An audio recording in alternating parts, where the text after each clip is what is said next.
कि जुर मिली सखियां घर में आई,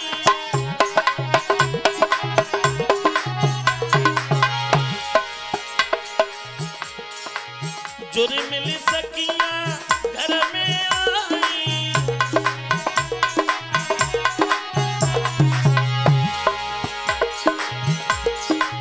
अजब बाहर बाछाई कि राम जी की बजती बधाई,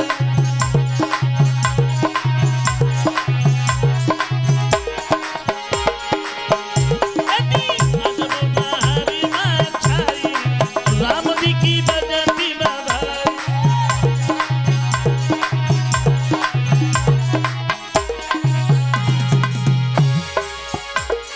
आंगन में बधाई बज रही है, सब लोग बड़े प्रसन्न हैं।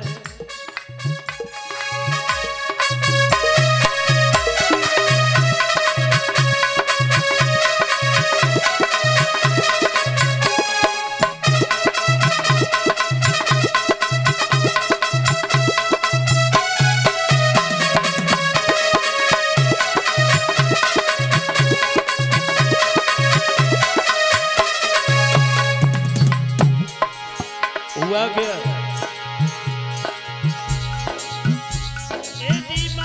बधाई श्री रामचंद्र की और भागी सबही नारी, बाबी ढोलक बाबी मदीरा बाबी खड़ी मुस्कान,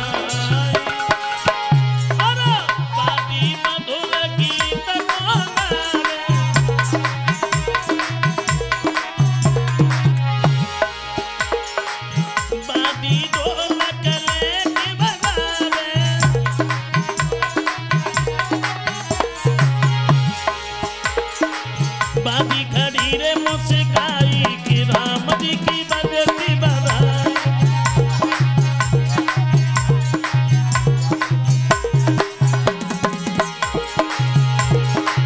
बाबी खड़ी रे मुस्काई राम जी की बजती बधाई।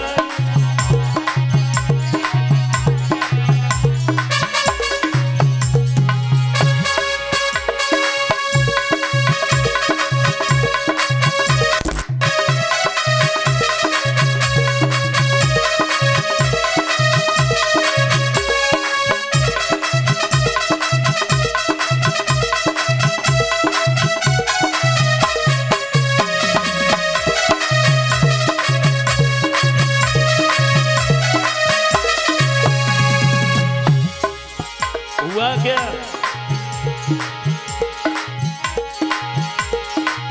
राजा दशरथ दान लुटावे,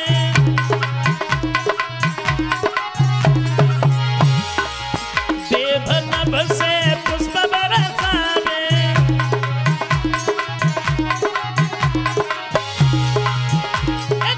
राजा दशरथ दान लुटावे, देव नभ से पुष्प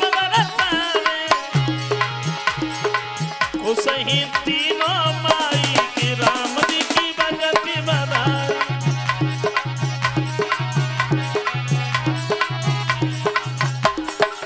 अजब बाहर बाछाई राम जी की बजती बधाई।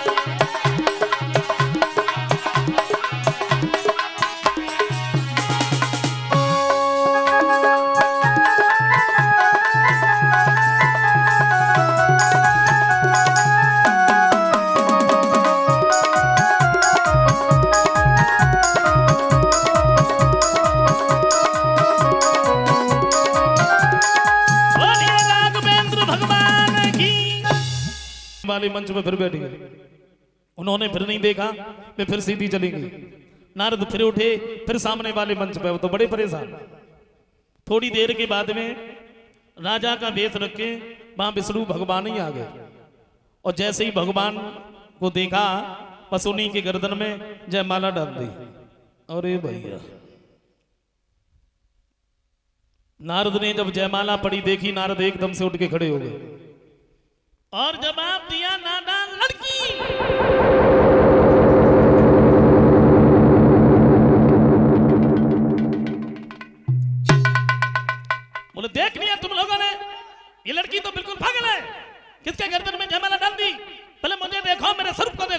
मेरी गर्दन में पड़नी चाहिए। कोई नहीं बोला। भोले बाबा ने जो गढ़ लगाए थे दोनों गढ़ उठ के खड़े हो गए और एक बात कही, कहो नारद का शर्म ना लग रही का? तो नारद कहने लगे तू क्या हमसे ज्यादा सुंदर है? बोले चेहरा तो देखो कैसे बंदर जैसे लाइन डूल रहे और शादी और कर भी चले आए। और जैसे ही नारद ने इतने शब्द सुने तो नारद भागे और तो कुछ भी नहीं मिला। जल भरा हुआ था, जैसे नारद उस जल में झांके तो चेहरा बंदर जैसा।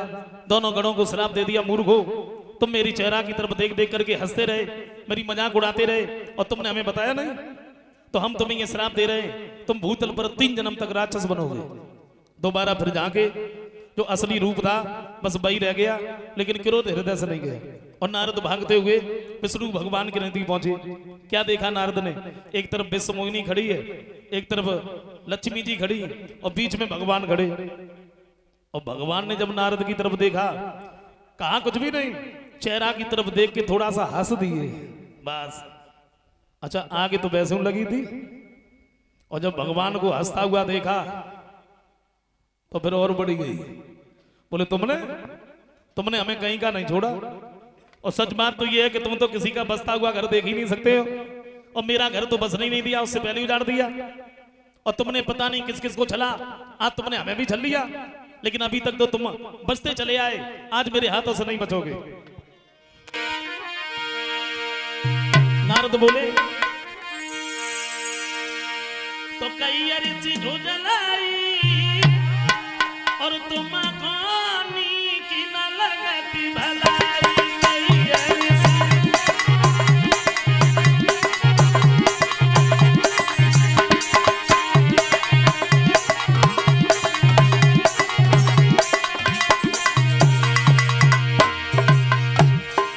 ऋषि नारद कहते तुमने पता नहीं किस किस को छला, आज तो तुमने हमें भी छल लिया। अरे जब तुमने समुद्र मंथन करवाया, जिसमें से अमृत निकला वो तुमने देवताओं को पिला दिया, शराब निकली वो तुमने राक्षसों को पिला दी, जहर निकला तो भोले बाबा को बुला लिया, कौस्तुभ मरे और लक्ष्मी जी निकली, किसी को भी नहीं पूछा, अपने पार रख ली। आज तो तुमने हमें भी छल लिया, लेकिन आज मेरे हाथों से नहीं बचोगे। तुमने तो मेरा घर बसने ही नहीं दिया, उससे पहले उजाड़ दिया। बोले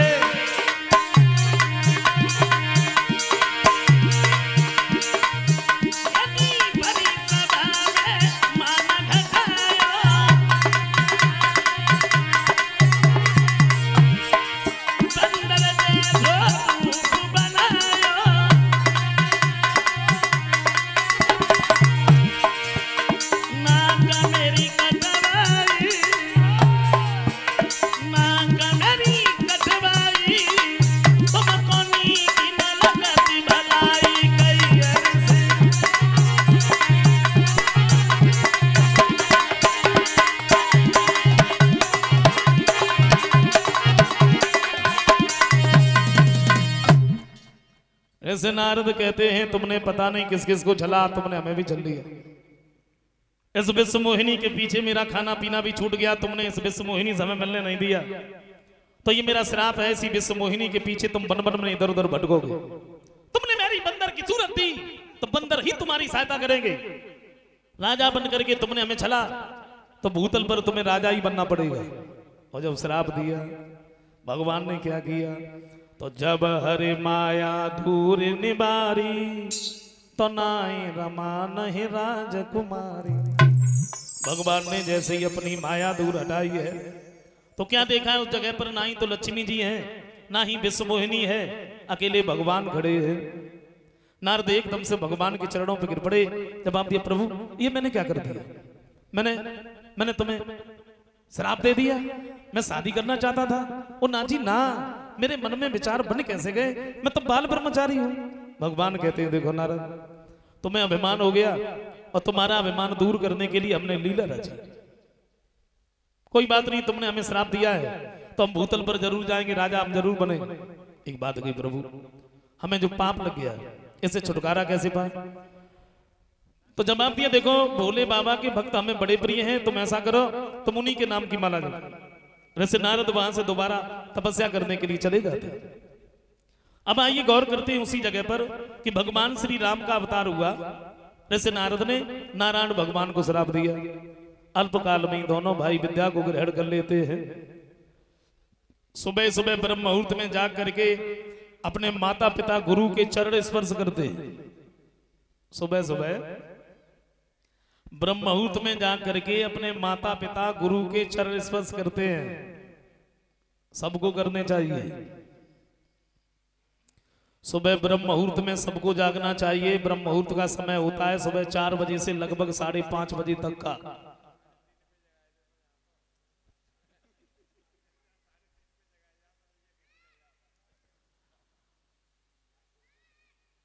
जागना चाहिए और सुबह ही सुबह सबसे पहले जाग करके अपनी हाथ की हथेलियों को, रेखाओं के दर्शन करने चाहिए।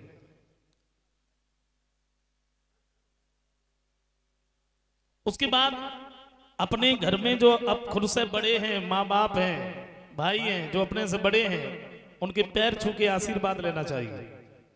प्रभु श्री राम भी करते, सुबह सुबह अपने माता पिता गुरु के चरण स्पर्श करते हैं। हमें तो जब मालूम पड़ते अब कौन करता है भाई। कहूँ होली दीपावली पे भले नंबर लग पाते हुए हैं। देखो सम्मान करना चाहिए। देखो बुजुर्गों का सम्मान करने से भागवत में बताया 4 चीजें बढ़ती है, आयु, विद्या, यश और बल। तो सम्मान करना चाहिए या नहीं करना चाहिए बताइए? करना चाहिए। और मैं तो ये कहता हूं कि देखो समय निकाल करके, वैसे समय तो किसी के पास है नहीं, हमारे भाई है ना, उनके पास समय नहीं है। समय थोड़ा बहुत बचता था और जब से जी बवाल आए मोबाइल, इनमें कट जाता है। अब अगर 10 लोग बैठे हैं तो वो 10 नहीं है, केवल वो खुद है और उनका मोबाइल है। आप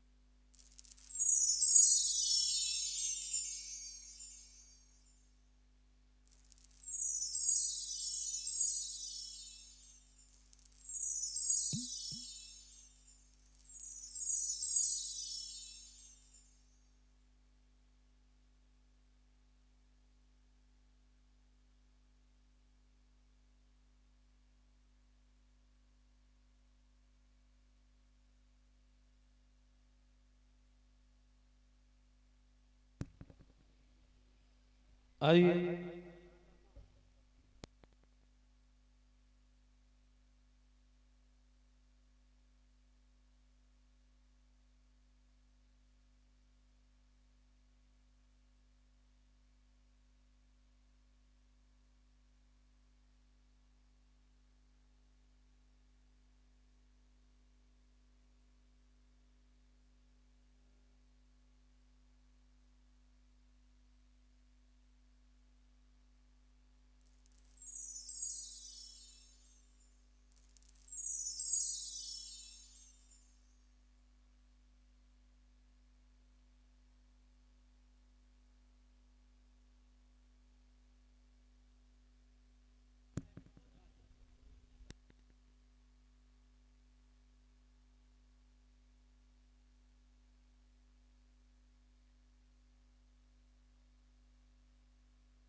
ना अच्छाइयों की ना बुराइयों की।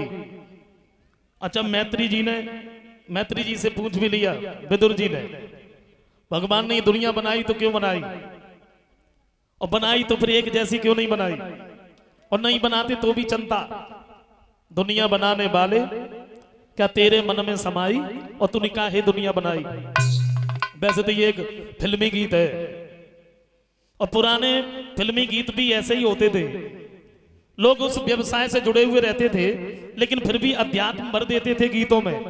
मेरा रंग दे बसंती चोला, मेरे देश की धरती सोना, उगले उगले हीरे मोती, मेरे देश की धरती। तेरा मन दर्पण कहलाए, भर दिया अध्यात्म। सजन रे झूठ मत बोलो, खुदा के पास जाना है। और आज भी फिल्मी गीत है।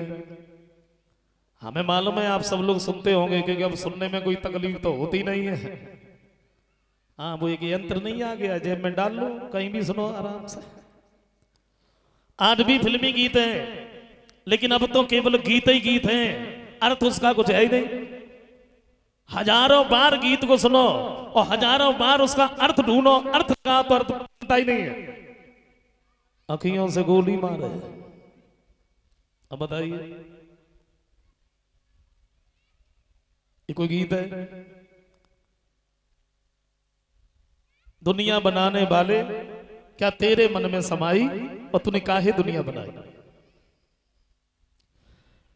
भक्तों संसार में लगभग 7 अरब की जनसंख्या है।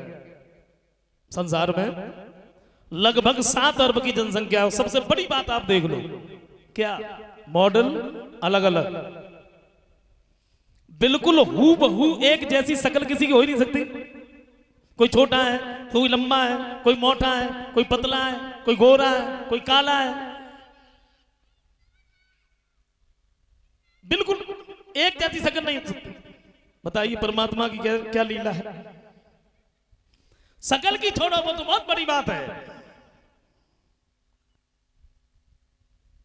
ये उंगलियों के अंगूठे के फिंगर ही ले लो, बताइए किसी से मेल खाते हैं एक दूसरे के?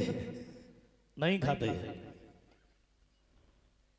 7 अरब की जो जनसंख्या है। अच्छा एक चीज और देखो, 7 अरब की जो जनसंख्या है यहां सुखी कोई है नहीं। कोई तन दुखी, कोई मन दुखी, कोई धन बिन रहत उदास, और थोड़े थोड़े सब दुखी और सुखी राम के दास। कोई शरीर से दुखी है? शरीर से दुखी क्या है?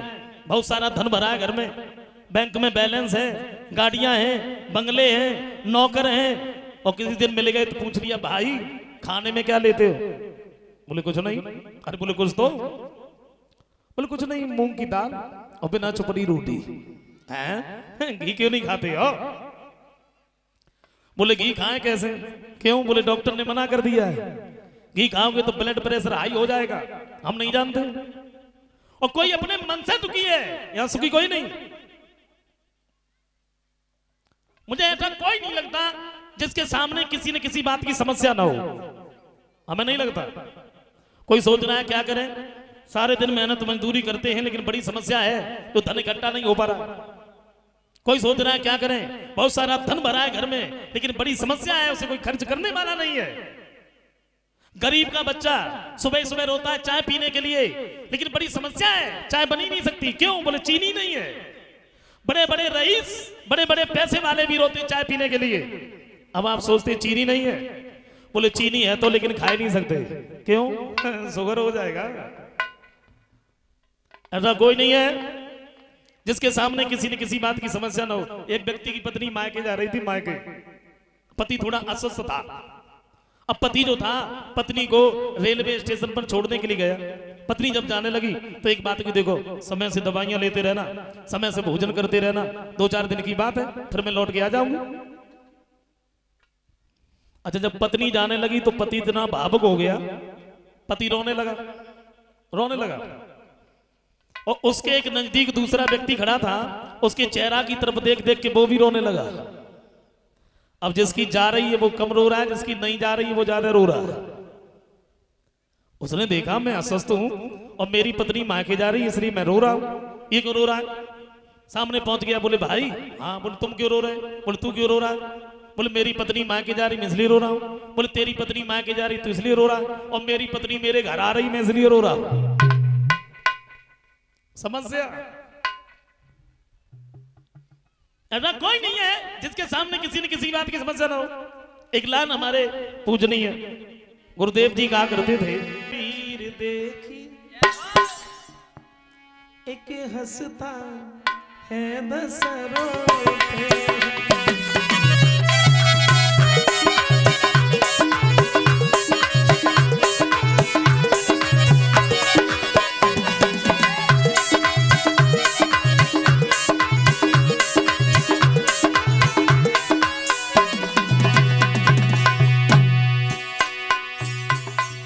कभी प्रदीप जी लिखते क्या,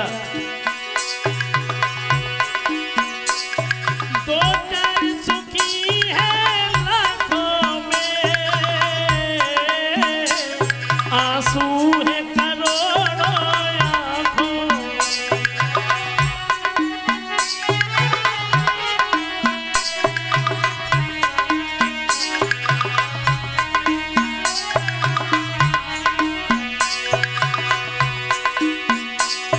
दो प्यार सुखी है लाखों में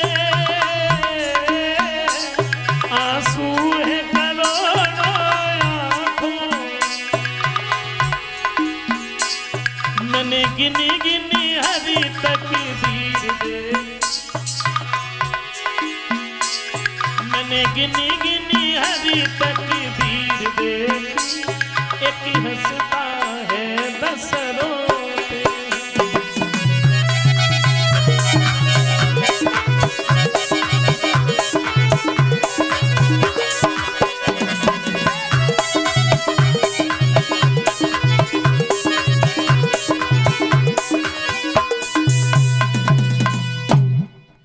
यहाँ सुखी तो कोई है ही नहीं।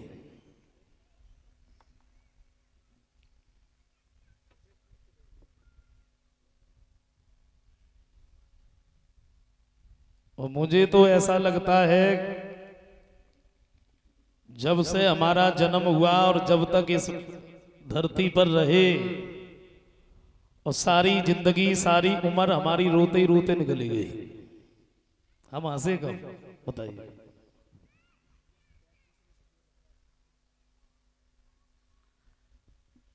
विद्वानों का तो ये कहना है कि जीव प्राणी जब मां के गर्भ में आता है उसी दिन से उसका ये दुख झेलना पड़ता है, शुरुआत हो जाती है।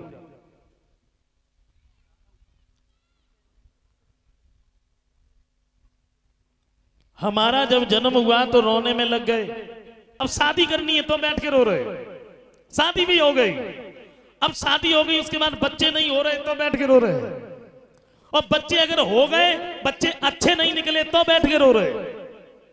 अब बच्चे बड़े हो गए अब उनकी शादी की चिंता है, जैसे तैसे उनकी भी शादी कर ली, अब उनके बच्चे नहीं हो रहे तो बैठ के रो रहे। और तब उनके बच्चे हो गए तब तक अपने ऊपर क्या हुआ, बुढ़ापा आ गया। अभी तक तो घर और धन के लिए रो रहे थे, अब बैठे बैठे शरीर के लिए रो रहे हैं। घुटनों में दर्द है, कमर तो सीधी नहीं हो रही, उठा नहीं जा रहा, बड़ा परेशान हूं, क्या करे, मरा जा रहा हूं। और एक दिन ऐसे ही रोते रोते चले गए। बताइए हंसेगा नहीं, हंस पाए।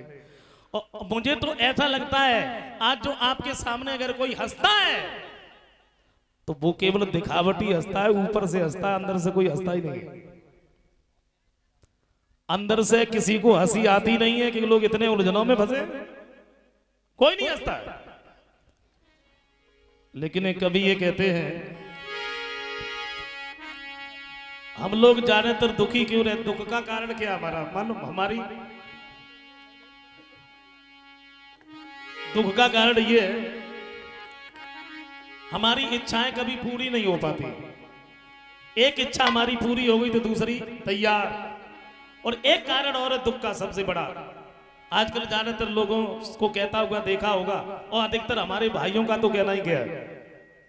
लोग कहते हैं क्या बताएं भाई, मैंने उसे बड़ा दिल से चाहा, मैंने बड़ा उसे प्रेम किया, बड़े दिल से चाहा, और उसने तो मेरा दिल ही तोड़ दिया।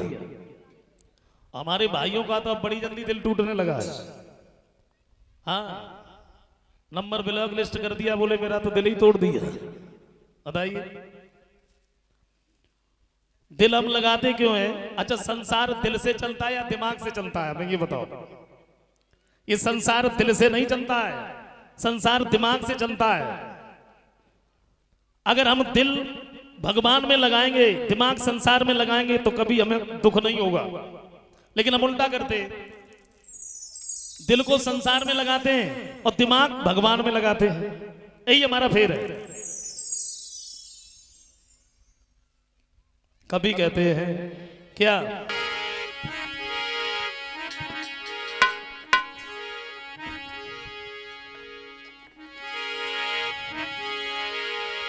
कभी कहते हैं कि ये पापी मन,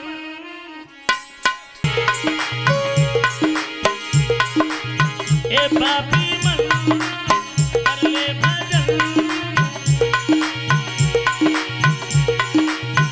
बाद में प्यार पछताएगा जब पिंजड़े से पंछी निकल जाएगा, जब पिंजड़े से पंछी निकल जाएगा।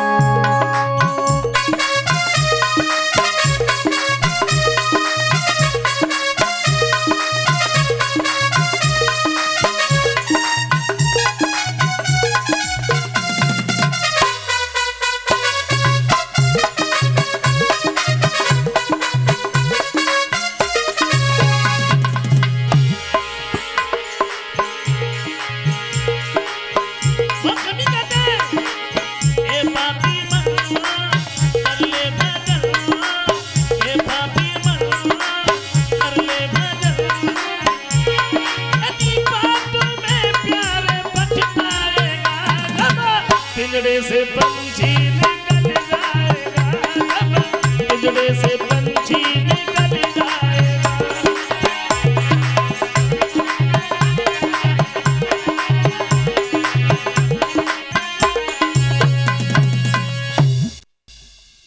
आइए उसी जगह पे गौर करो।